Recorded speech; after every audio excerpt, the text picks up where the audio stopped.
Honda pose son pied sur le frein. Elle suspend pour 2 ans ses investissements dans ses projets destinés aux véhicules électriques en Ontario. Aucun impact sur les 4 200 emplois, ni sur la production actuelle de l'usine à Leaston, affirme l'entreprise. L'année dernière, le scénario était bien différent. Honda va investir pour créer la première chaîne d'approvisionnement complète de véhicules électriques au Canada. Les gouvernements fédéral et provincial présentaient cet investissement comme étant le plus important jamais réalisé dans le secteur de l'automobile au Canada. Honda prévoyait investir 15 milliards de dollars pour des usines de batteries, de pièces détachées et d'assemblage et pour la création de 1000 nouveaux emplois.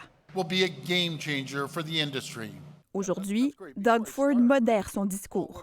When I've talked to Honda, they've promised us they're going to continue on with their expansion. They're going to keep that facility moving forward. So we'll just see how that moves forward, but we're very confident that we'll continue producing Honda vehicles here in Ontario. Et la nouvelle ministre de l'Industrie et du Développement économique ne baisse pas les bras. Dans les 24 prochaines heures, je vais parler avec l'équipe d'Honda, c'est mon objectif. Puis en même temps, je vais être en mode solution. Mais il est trop tôt pour conclure à l'abandon du projet d'une chaîne d'approvisionnement de véhicules électriques, croit Yann Simon.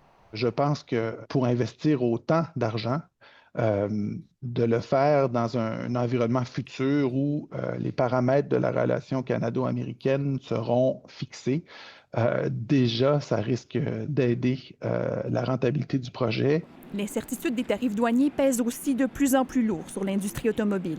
GM et Stellantis ont déjà annoncé un ralentissement de leurs activités. Honda estime que ses bénéfices d'exploitation annuels diminueront de plus de 4 milliards de dollars. C'est une industrie qui était très intégrée. On ne peut pas vraiment commencer à déplacer des choses à 1 an d'avis, 2 ans d'avis, 6 mois d'avis. Ça prend vraiment une planification à très, très long terme. Pour l'instant, la délocalisation de la production de Honda hors de l'Ontario n'est pas dans les plans. Ici Marie-Isabelle Rochon, Radio-Canada, Montréal.